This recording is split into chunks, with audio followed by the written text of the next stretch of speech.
Bien sûr, de mon Rabotage, j'espère que vous allez bien, que vous avez passé une bonne journée, une bonne semaine. Alors, je voudrais partager une histoire avec vous que j'ai écoutée il y a quelques temps, mais qu'on me l'a re-racontée cette semaine et que je la trouve vraiment exceptionnelle, tellement qu'elle est belle. Il y a une famille de Paris, deux frères et une sœur.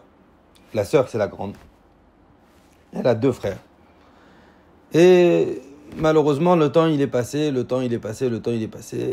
Ses petits frères, ils sont tous arrivés en âge de mariage. Et malheureusement, la pauvre, elle s'est retrouvée à ce que ses petits frères se soient mariés avant elle. C'était dur pour elle, c'était compliqué. Évidemment, elle est joyeuse avec son frère, mais la réalité, elle voit que le temps il passe. Elle a 30 ans et que le temps il passe et qu'elle n'est pas mariée. Et l'humain, il est comme ça. Même si Chas Shalom, c'est pas de la jalousie ou quoi, mais comment je vais finir? Qu'est-ce que je vais devenir? Et entre-temps, le temps il passe. Un de ses frères, il a un garçon, il a un bébé. Le deuxième, il a un bébé. Et elle voit le temps passer, elle voit que ses frères, ils deviennent déjà des papas. Et elle, le temps il passe. Elle est venue à la loi de Rabbi Chaim Pinto il y a 2 ans. Et elle se retrouve comme ça dans le mausolée, sur la tombe du tzaddik. Avec des centaines de femmes, parce que comme vous le savez, on est très strict sur la tsniout. Les hommes y rentrent seuls, les femmes y rentrent seules. Donc elle se retrouve avec des centaines de femmes. Le rav, il est à l'intérieur. Et elle se met à hurler. Pourquoi? Et je comprends pas. Et pourquoi moi je suis pas mariée? Et mes frères, ils ont déjà des enfants. Et les gens autour, ils essayent de la calmer. Mon père, il dit non. Il faut les laisser la pleurer. Au contraire, elle prie.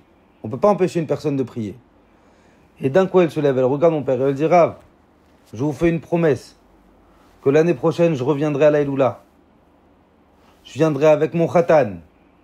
Et je viendrai avec pas un enfant, avec pas 2 enfants, je viendrai avec 3 enfants.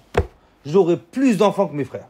Alors mon père, il le regarde. Qu'est-ce qu'il lui dit? Il me dit, ma fille, déjà, 1, c'est dur. 2, 3.